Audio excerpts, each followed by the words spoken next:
A huge welcome to IoD99Bites number 14, and this one is slightly delayed due to issues with myself last week, so I apologise profusely for that. However, I hope you've had a great weekend. If you're an avid rugby fan like myself, you would have been glued to the TV, and you'll realise it looks like we're heading for a showdown at Eden Park for the third and final test, and we've kicked off Wimbledon as well, so it's a good time for sport. However, the business and political landscape hasn't been sitting still either. And as always, I'm joined by my partner in crime, Jamie, who is Head of Entrepreneurship and Tech Policy at the IoD. And I'm joined by a fantastic 99er, Sue, who is founder of Sharpe Talk. And we're going to hear a little bit more about her business and some of the challenges or insights she's got from her sector and being a founder as well in a few minutes. So, Jamie, without further ado, what has been going on? Oh, thanks very much, Alex. Well, I guess as Alex mentioned, I think the political situation is basically as messy as it has been since the election. The government have managed to squeak through their Queen's speech, which is their legislative agenda, with the help of the Democratic Unionist Party, to a fair amount of controversy.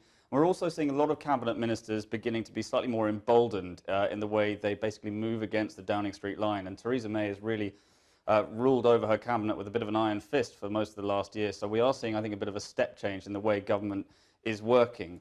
And this is borne out, and we've seen a lot of stuff over the weekend and in today's papers over cabinet ministers beginning to reel back on the idea of the public sector pay cap in particular. Meanwhile, Jeremy Corbyn continues to try and cement the support base that he discovered during the election by giving speeches at rallies and protests, as well as Glastonbury, obviously, all over the country.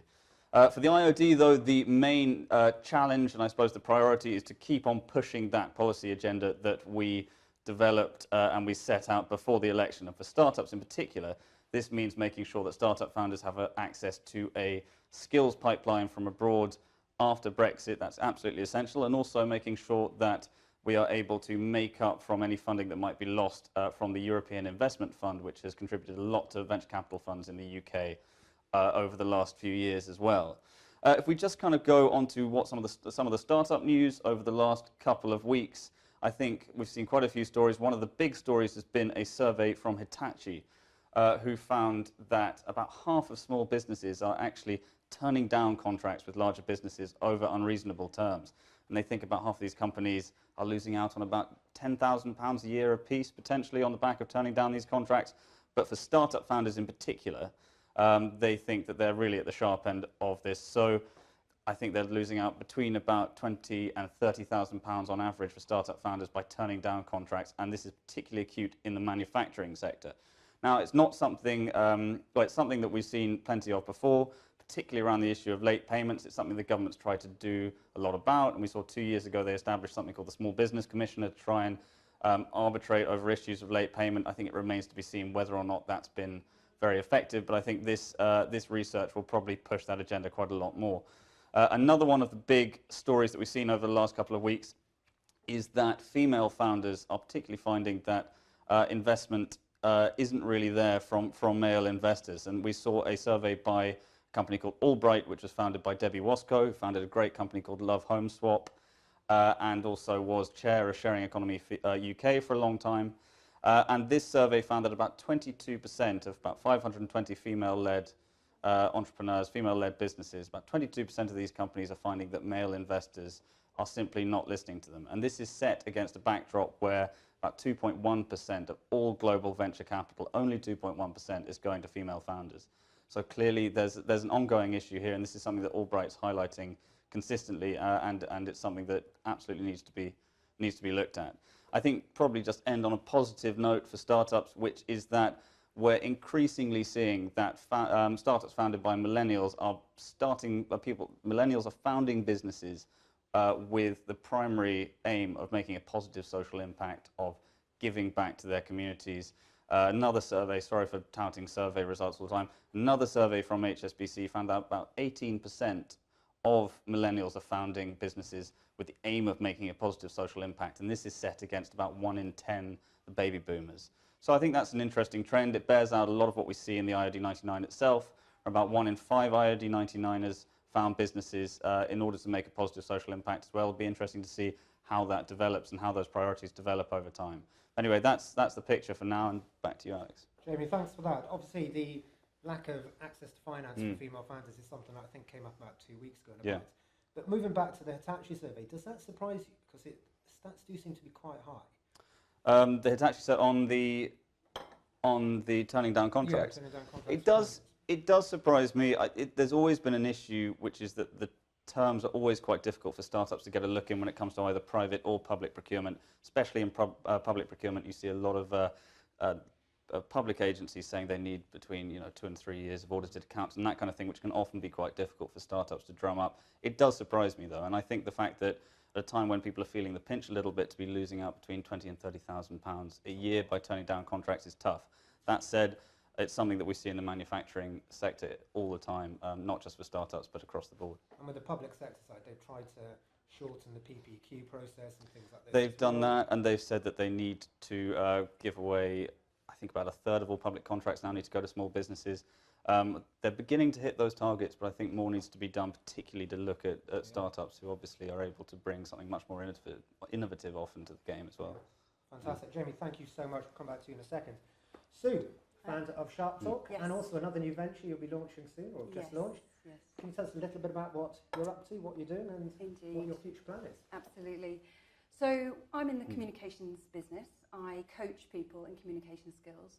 Sure. And often that can come in different formats. It could be public speaking on a major stage in front of 100 or 2,000 people, whether that's live or virtually.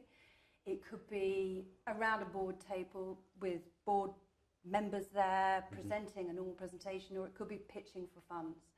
So to your point about females and pitching, I'm particularly passionate about encouraging women to be able to communicate effectively. I also challenge people with Q&A. So that's one of the odd areas. So not just presenting, but actually handling questions under pressure so that people don't fold.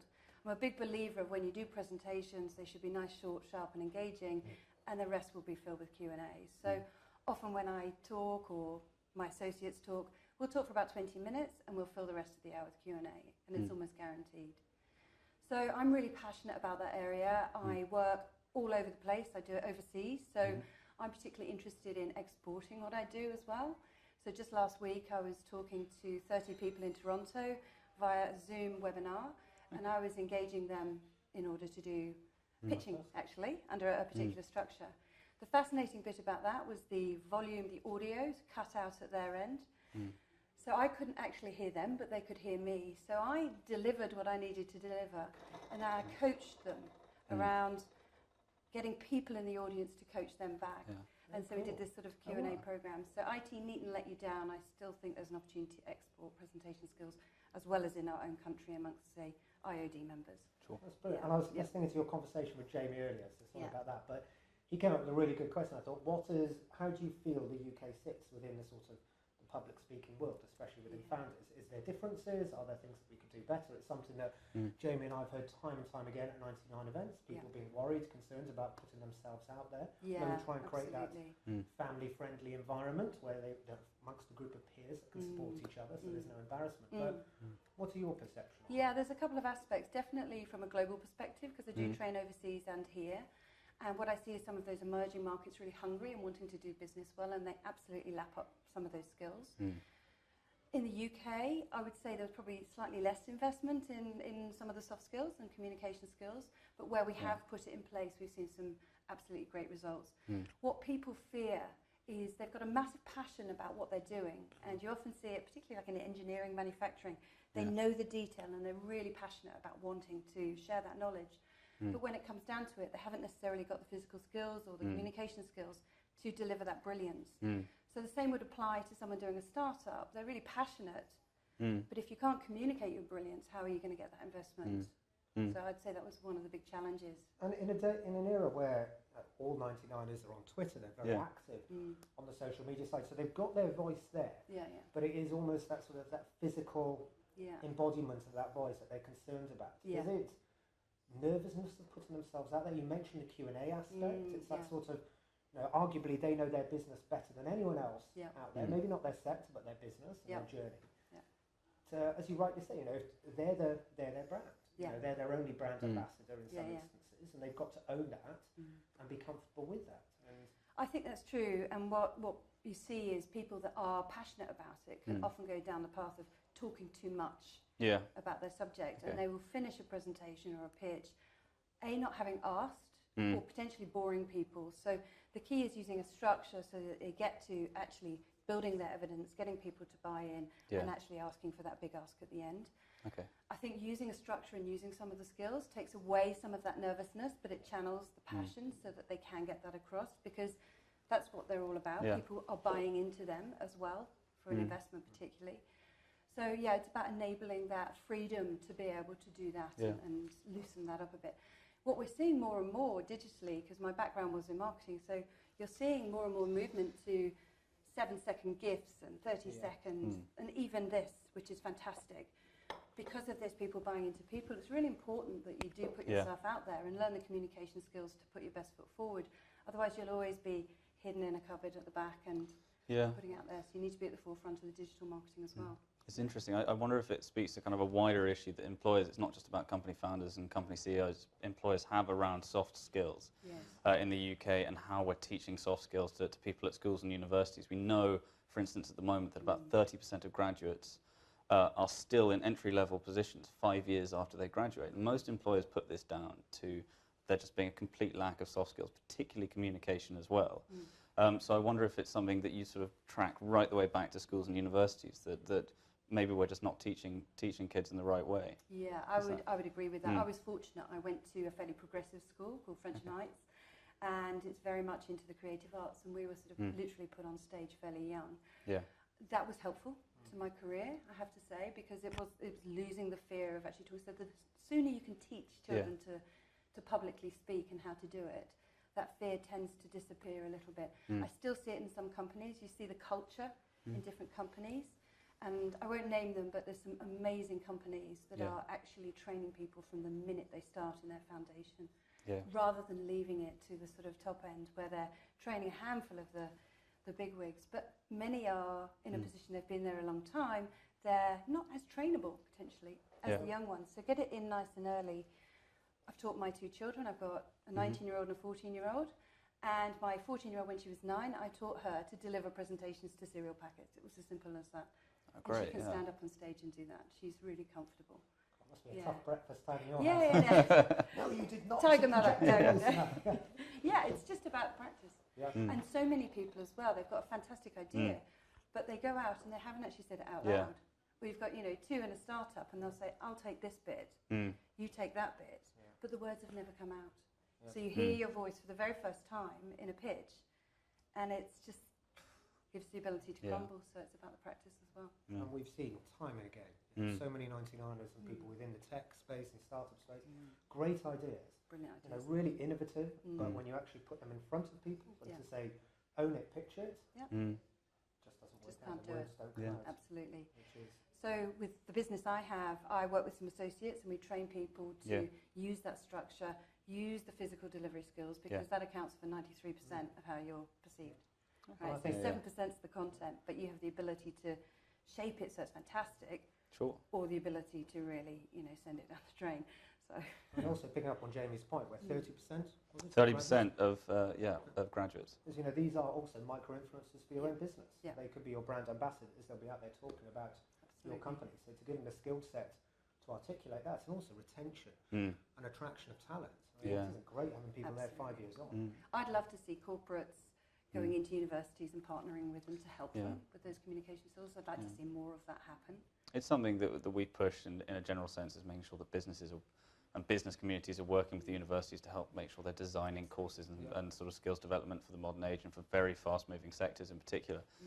There's maybe a slight issue around the fact that a lot of people are increasingly staying in jobs for a shorter amount of time, so there's a question over whether or not sort of investment on those terms is worthwhile in terms of the whole financial picture for a business.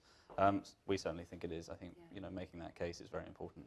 Well, there's many different ways you can do it. So I do programs that might be as little as 2-hour interactive webinars. They might be one-on-one or with a group, and I get them to do exercises on the other side of that screen.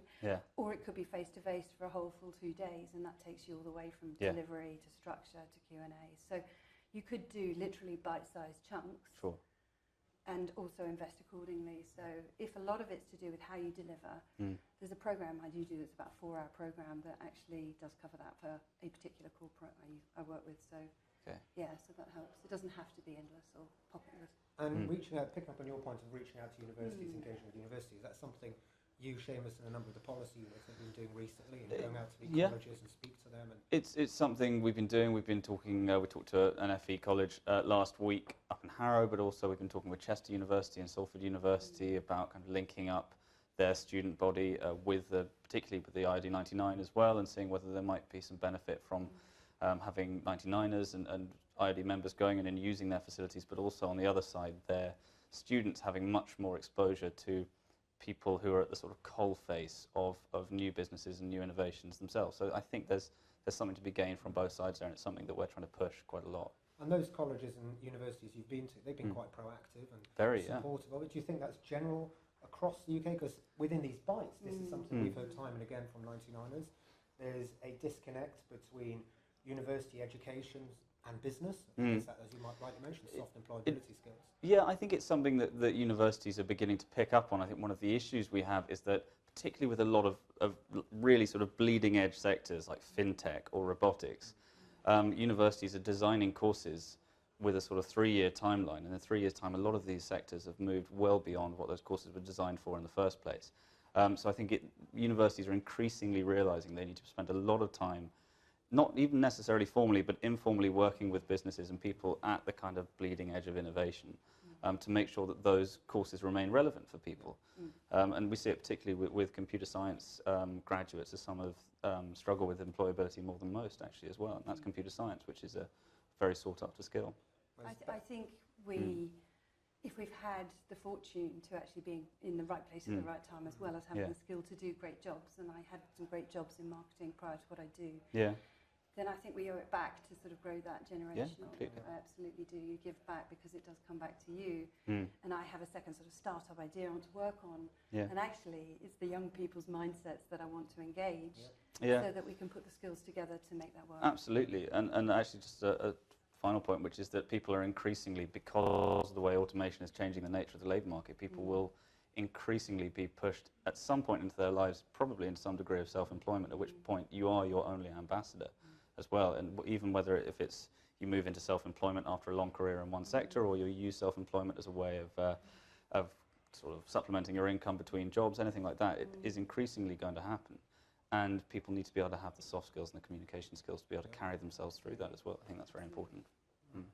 Fascinating. Sue, I know there was something you wanted to briefly mention as an offer to 99ers. Yes, I do. I want to be able to, because I'm passionate about merging sort of skill sets and helping people who are starting out there, or even people who are slightly more developed and have the nerves in there and they want to be able to communicate or go and pitch, to not be afraid of that. And I'd love to be able to offer IoD99ers the opportunity to do that. So whether we arrange to have functions, say, even in this room here, where we could bring them, I don't know, 8 to 12 people together, and I will share some insights and expertise for a very, very low nominal rate to do that. But yeah, it's my way of perhaps giving back there. That's fantastic. So what we'll do is we'll include a link to your website on the comment piece when this goes live, so people can follow up on that. But thanks so much. And I think this sort of topic of engagement with business and universities is a key one. We've got the IoD Student Member Initiative, whereby we've got a couple of thousand student members who are members of the IoD.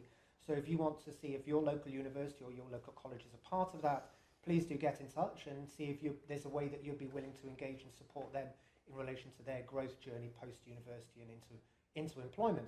And it is a struggle. You know, how do you, as Jamie rightly picked up on, it isn't only a three-year course, it is the creation of a curriculum beforehand, setting up the course, growing the course. So how do you sort of train people for jobs that don't exist in companies that haven't been created in sectors that we haven't even thought about? It is a challenge. But on a positive note, you're going to have 2 bites this week. So you've got this one, and then on Friday we're back to our normal time with a bites at 9 o'clock there, which will go live in the afternoon. So a huge thank you from Sue, Jamie and I, and also Matt behind the camera. Have a great week ahead, and we look forward to speaking to you again on Friday.